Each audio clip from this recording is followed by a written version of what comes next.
Well, welcome everybody to another edition of Thought Leader Friday. Bill and Debbie here with you, and we're excited to have you to talk about the team advance and preparation for it. So, Debbie, what in the world is a team advance, and how does that differ from a retreat?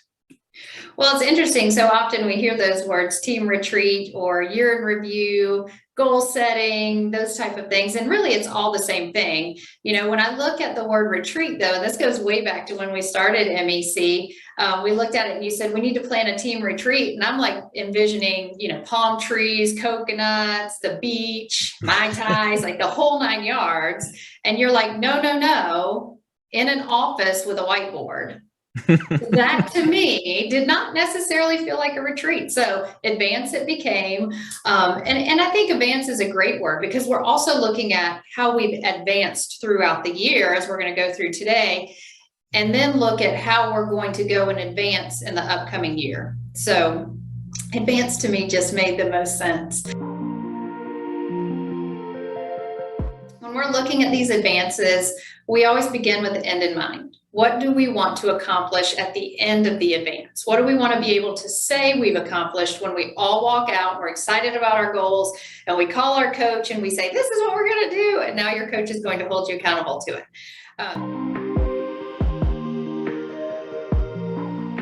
I know we have a lot of agents that are independent agents, right? And they might be super successful agents with an administrative assistant or working on hiring that administrative assistant.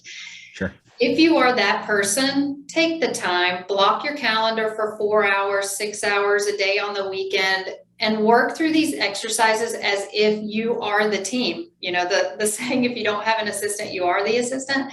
Same with if you don't have the buyer's agent, you are the buyer's agent. So really take the time and commit the time to digging into these key components for your very own individual basis, and then take that back to your coach so that we can look at, maybe where are some of those gaps we can help you grow in the upcoming year.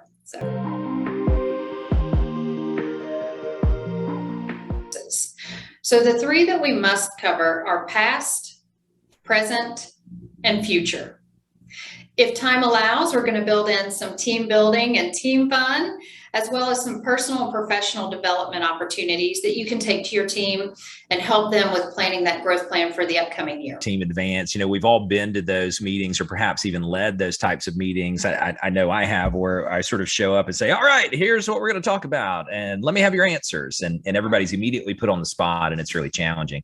The success of this advance is really going to be dependent on the amount of effort that each person puts into it.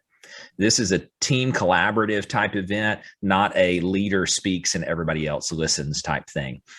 So a couple of things we're going to recommend for you for homework. The first is an exercise we refer to as the 4 points of clarity. There are 4 key questions that you want each of your team members to answer for homework prior to your team advance. Question number 1 is, what's their income goal? That's obviously variable based on the amount of work that they put in. If you have administrative people, maybe not as much. However, we still want to know that number and why that's important to them. Question number 2 is, ideally, how many hours per week would they like to work next year, with specific emphasis on ideally. Number 3 is, when they're working, ideally, what would they like to be doing? It's a job satisfaction question. Where are they getting the most enjoyment? And then question number 4 is to describe the environment that they would be excited to jump out of bed every day and go work in. Now, if you're coaching with us or you've been around us for a while, you know that we really like these questions because it gives us a lot of clarity about what's important to that individual. And we're going to show you in a little bit where to use those. Another example of 4 questions you could ask, totally different option, is something that'll help you set the stage for moving into the future. Question number 1 would be, for that individual, what do they think they're doing really well? Question 2 would be, what do they think the team is doing really well, if applicable? Question number 3 would be, what do they see as their biggest opportunities for improvement moving into next year? And then question number 4 would be, what do they see as the team's biggest opportunities for improvement moving into next year? Those are questions for everyone. And we talk to our team leads as well as our agent teams and admin teams about asking those questions. And then the team lead homework is that homework that you as a team leader, or even you as an independent agent, can put together to prepare yourself for a team advance. I think the key word in all of that is prepare, right? Team lead homework options would include reviewing your team standards. First of all, do you have team standards? Did your team meet, miss, or exceed those standards? And who was the person holding them accountable to those standards? Numbers, because what we're really looking for is how much have we grown? How much have we advanced since the start of the year from where we were last year? And then taking those actual numbers for this year and looking at them, overlaying where we are currently. And I think for this piece too, it goes back to your could do, should do, must do list. So if you had one of those from the previous years, take a look at those must do's, celebrate the wins, and recognize where we didn't accomplish one or two or many of the must do's, and see if they're even relevant to bring into the following year. Vision is one of those things that we often forget to talk about. And that's the one thing that people bought into when they joined you and your business. If you're an independent agent, work on creating that core value and that vision to which you would use as a hiring and firing filter. So spend some time there. And then prepping for a history lesson. If you have previous sales history, bring us up to speed. Tell us where you started in business in 2002, in my case, and what you've gone through and what the team's gone through, team changes, team growth, and just really take it so that people can see where you've grown as a team moving into where you are currently. So.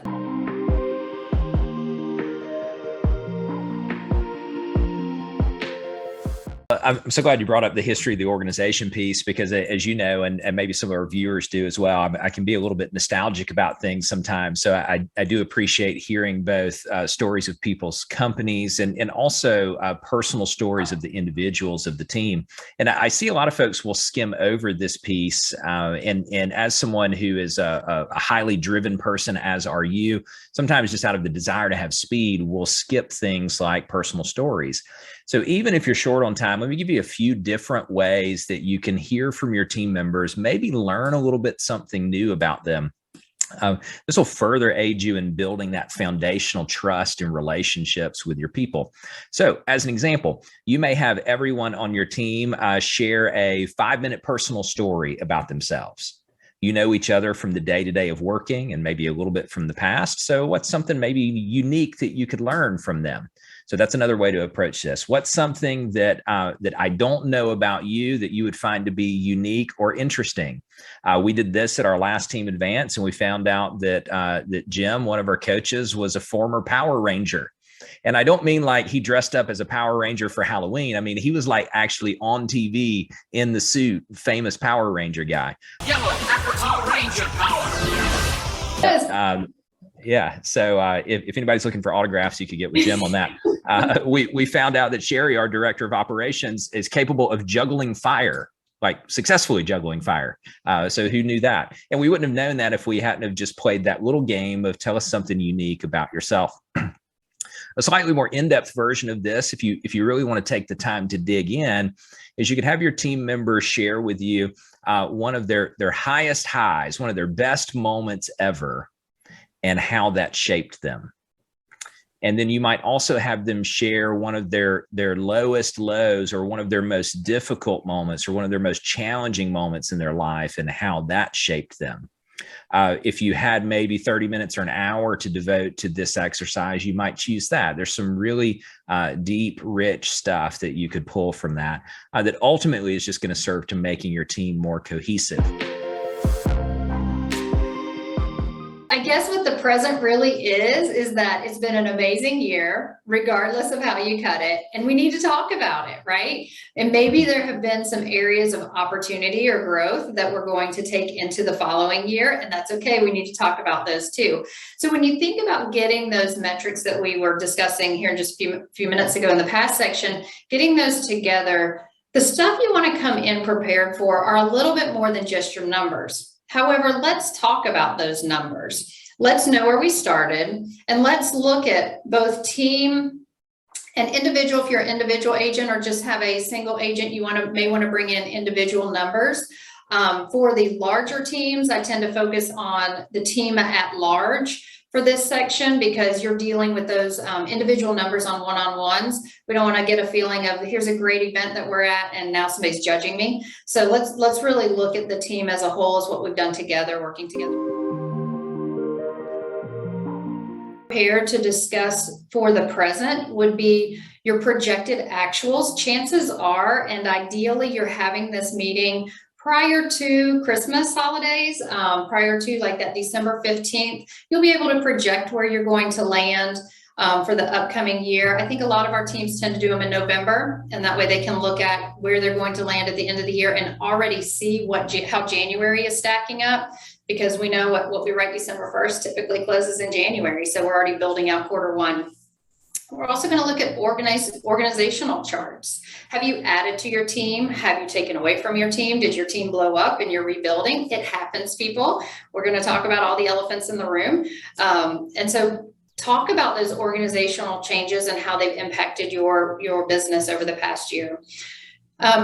Revisit projects. That goes back to that could do, should do, must do. Did we complete all the projects that we set out to accomplish in the current year?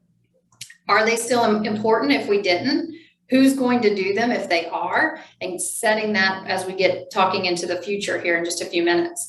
And then personal wins. And that goes back to what Bill was talking about with that exercise from the past. You could even highlight some of those personal wins that they've experienced, both with business and true personal. Did they climb Mount Everest, or did they sell 78 homes and the most they'd ever sold in the year prior was 39? So taking that time to really look at all of those metrics with your team so they can see what we've done together in working together. If you're planning that full day or 2-day event, some bonus opportunities in the present section would be what needs to happen between now and the end of the year for us to accomplish what we want to accomplish. We could really dive into that.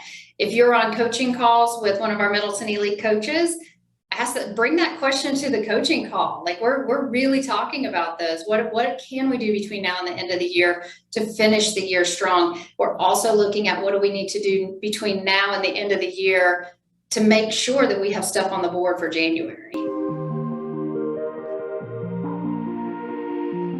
You've got a really great exercise too that you're sharing with a lot of your clients. Yeah, thanks. So this is affectionately, we refer to it as the up 20, down 20 exercise. Many of you know that we're very big on asking thought-provoking questions and things that allow us to look forward a little bit more. So here's the way you might set this up. I'd like for you to imagine that over the next 2 years, the real estate market is up another 20%. Now, to be specific in this, I might say that units are roughly flat and home sale prices are up another 20% over the next 2 years. If in that hypothetical scenario that happened, what would be the things that you and your team members would need to do in order to capitalize on that type of market? And now you come up with some ideas and you brainstorm on that. Perhaps you use, as Debbie referenced earlier, our could do, should do, must do filtering methodology. And you end up with a list of here are the things that we must do in order to capitalize if the market is up another 20% over the next 2 years. Now, you take the coin, you flip it over on the other side, and you say, well, what if, hypothetically, the market was down 20% over the next 2 years? Units are roughly flat or marginally down, and average sale prices are down by 20%. Now, I'm not here to predict the direction of the market. We do that as we discuss market conditions in the blogs that we write and other episodes that we've done. However, there's a certain series of things that you and your team members are going to agree upon that are the ways that if the market's down significantly, you're still up and or gaining market share in a down market.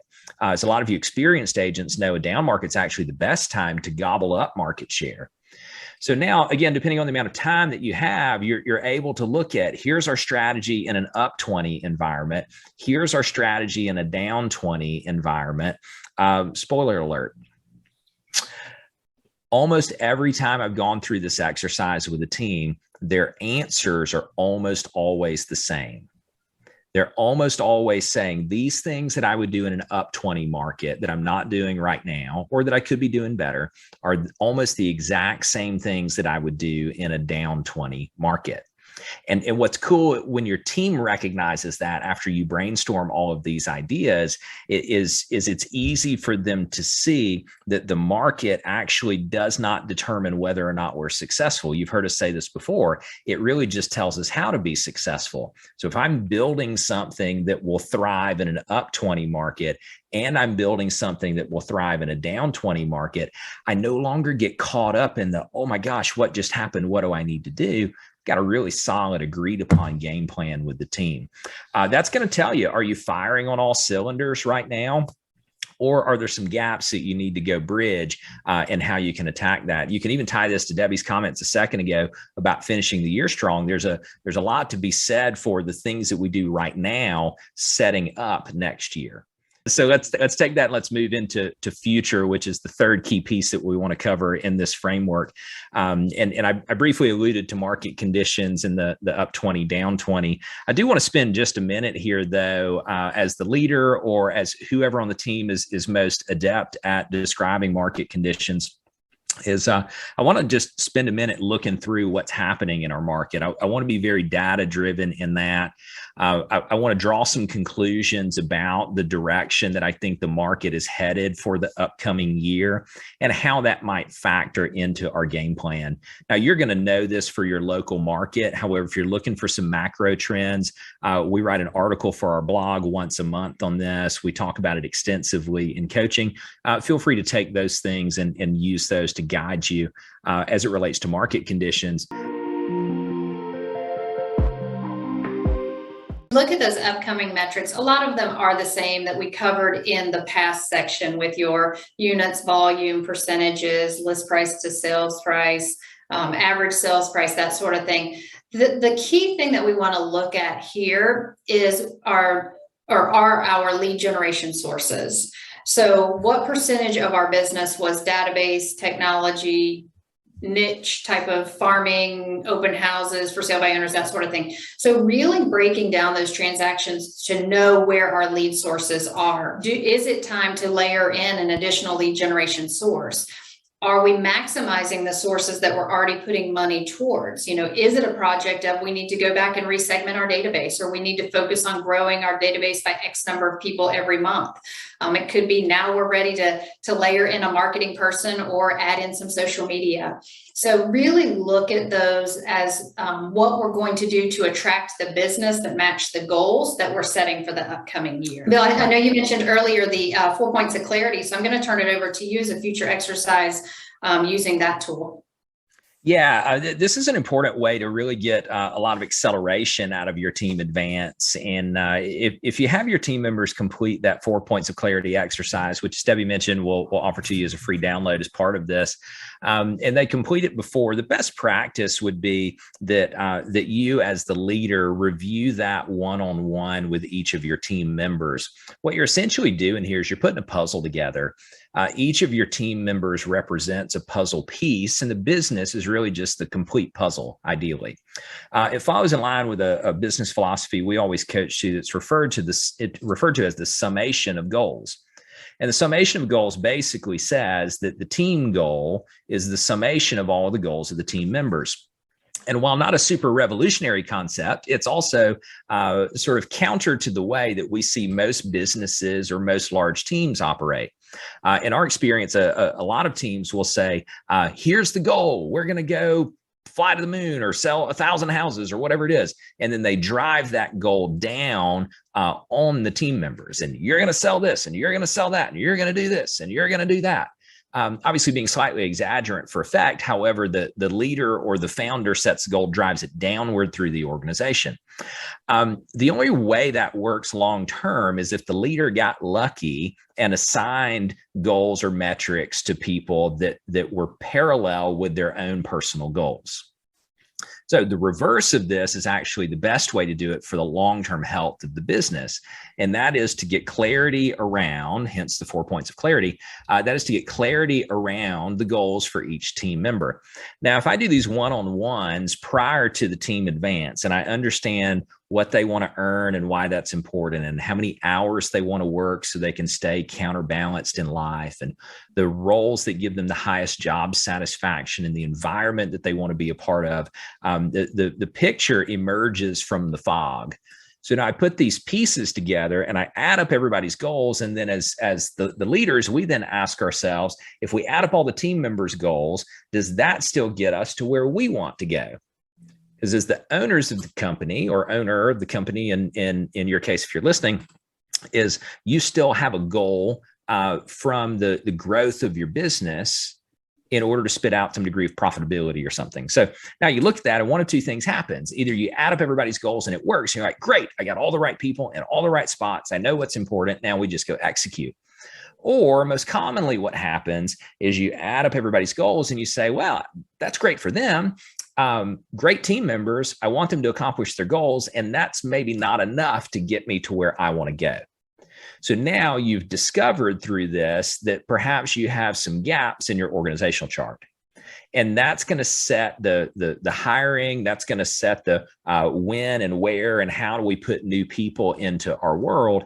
And I'm not doing it now just out of my desire to get bigger. I'm doing it because I can say I need another salesperson because I need that amount of productivity, or I need another admin person to leverage the existing pieces of the operations team. So it's a very, very helpful exercise that I don't want you to do this though, like, you print the form that we're going to give you. Everybody shows up at the advance and you put it in front of them and you ask them to answer it and tell everybody what their answers are. There's a bomb waiting to go off if you do that. So definitely do this as homework. Definitely do this in advance, no pun intended. And then you can sort of take your time in putting the puzzle pieces together, work with your coach to make sure you have that picture well rounded out. And then you can present the puzzle, if you will, to everyone at the advance. One of those key points that you mentioned about finding that gap in the organizational chart and looking to hire, as well as continuing to drive the team forward, it does come in with a bonus exercise around the vision, the core values, reestablishing your expectations, and that includes your client experience. So it's not just about the agent, it's about our support staff, making sure that everyone's on pace for where we want to see those client expectations, but then also understand the organization that we're working for. Like I said at the top of the call here, the reestablishing a vision and core values is so vital. And I have this conversation constantly, and it usually shows up when an agent comes and says, hey, Bill, I don't think you're paying me enough. I'm not getting value. Can I have an increase in my split? Right? And so if we're consistently reestablishing those or reminding of those core values and that vision of where we're going, they're going to see the value in your organization. They're going to see what you're bringing. They're going to understand what your bigger picture is outside of them selling 36 homes next year, and where all of that is going and where it will take them. Segments, no matter what you have for time, making sure you've allotted the accurate amount of time to cover that past, present, and future. Now, let's say you're the team that you want to spend a little extra time on the team advance. One thing that we do really well and we really love layering in, and I think is again, a vital part to building team collaboration, is that team development or team bonding exercise opportunity, right? So, I mean, Bill, if I asked you the question, are we competitive? What would you say? I would dare say you've never met a more competitive group of people than our team, which is mostly a blessing and occasionally an opportunity. Let's call it that. Yes. And we will stop short of using it as a curse. And again, so when we think about team building, it is usually that who's going to come up with between Bill and me, who's going to come up with the activity that we're going to do with the team such that we can win, right? And so some ideas that we've done and we've enjoyed is axe throwing. We've done escape rooms. You could do things like top golf, batting cages, all of these other, team building, corn mazes, whatever you've got, that would be for more of the competitive spirit. And then we have some other options that you could consider, such as a winery or bourbon tasting, maybe a history tour downtown or a ghost tour. I had one team do a mystery dinner theater. So where they went and they had dinner there. Again, cooking classes, painting classes, all those things. So there's a lot of things you can do there with your team that will increase the level of fun that you have in their collaboration. One thing not on this list, but I would consider, I'll just throw it in here now that it just came to mind. If you're at that place in your business where you've added new team members or you don't have any current shots, photos of your team in action, this is a great time to take some action photos, post them on social, use them for your website, create little video clips of why they love working for the team. I know we had one of our teams do that. They all got together and they had a little wine night and did clips of why they enjoy working for the team that they pushed out on social media. So great opportunity to have your team bring an extra outfit and gather those photos while everyone's together. Yeah, it's a great point. I think the point you're really driving home there, Debbie, is that the team bonding or the team building kind of stuff that you do. This is not about like, hey, let's all go do a trust fall. Although, I mean, you certainly could if you want to. Fun, wouldn't it? Yeah, this is mostly about you being clear about who you are as a team. So what we know about us is that all of us are very competitive, and so as a result, we're usually doing competitive things because it's fun to us. However, if let's say we weren't highly competitive, then this might not be as fun. So there's no right or wrong to this. This is really just about you being purposeful about continuing to build great relationships with the people on your team. So I guess the final thing that we would share with them would be what, Debbie? Take action. I think those of you out there watching this are all thinking, and I know you're all thinking, this is great. This is a really great idea. This is something I should do with my team. This is time I should block for myself because I know I want to, if nothing else, grow my personal business in the upcoming year. Put it on your calendar, take action, go ahead and look now between now and the end of December and say, okay, what is that day? I'm sorry, I would say the end of November, really. When is that day that we can all get together and go through this process together? And if it's just you, pick a day, go sit on your screen porch or at a restaurant, coffee shop, and just take action. And I think the other thing I would leave them with is don't rush it. Block the time. Don't make this just a 2-hour lunch or hey, from 9 to 11, and then we'll go grab lunch. We'll be able to cover it all, because what you'll find, and we have found this over and over. We've been doing this will be our fourth one, right? So our fourth team advance.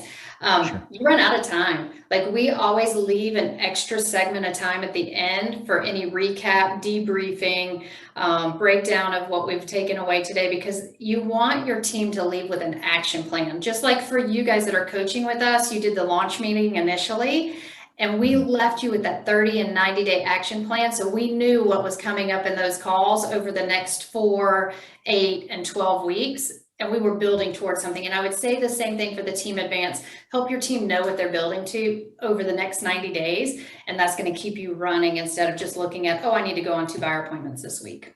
So there you go. There you go. Well said. Well, maybe we'll do our 5th team advance on a beach at a place that has Mai Tais. So we'll work that out with the rest of the team. That would be amazing. Okay, next year it's a retreat, guys. Stay tuned for the webinar. There you go. Thanks, Debbie. Great job as always. Thanks for joining us on another episode of Thought Leader Friday. We'll catch you next time. Bye, guys.